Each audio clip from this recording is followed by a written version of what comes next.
Je prierai mon Père qui vous donnera un autre consolateur afin qu'il demeure éternellement avec vous. L'Esprit de vérité que le monde ne peut recevoir, parce qu'il ne le voit point et ne le connaît point.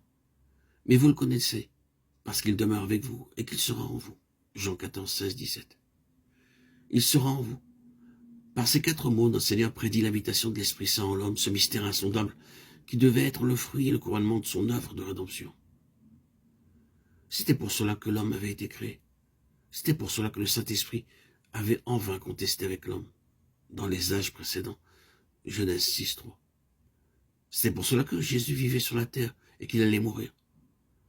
Sans cette habitation de l'Esprit en l'homme, le but du Père n'aurait pas été atteint. Et si la parole de Jésus à ses disciples avait produit jusque-là si peu de fruits, il faut l'attribuer à ce que l'Esprit n'habitait pas encore en eux. À peine leur maître leur en avait parlé, car il savait qu'ils ne le comprendraient pas.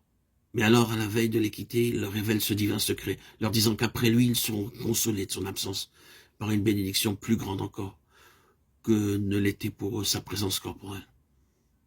Il leur annonce qu'un autre viendra demeurer éternellement avec eux, qu'il sera en eux, et que par là, ils seront préparés à le recevoir, lui et le Père.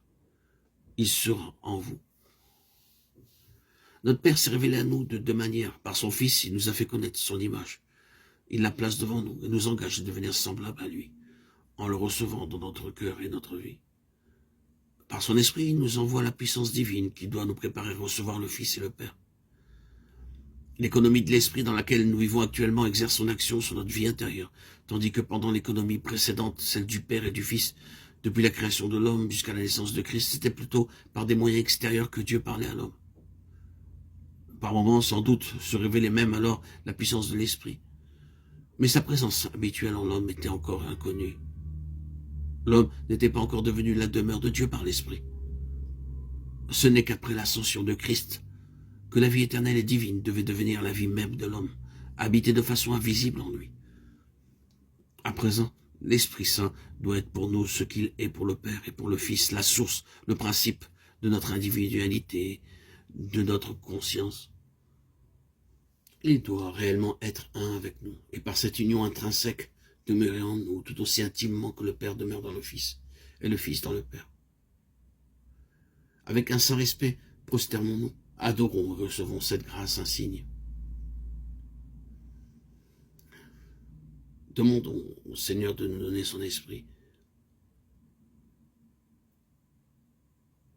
Laissons l'Esprit Saint venir en nous. Renonçons à toutes ces activités mondaines qui étouffent le Saint-Esprit.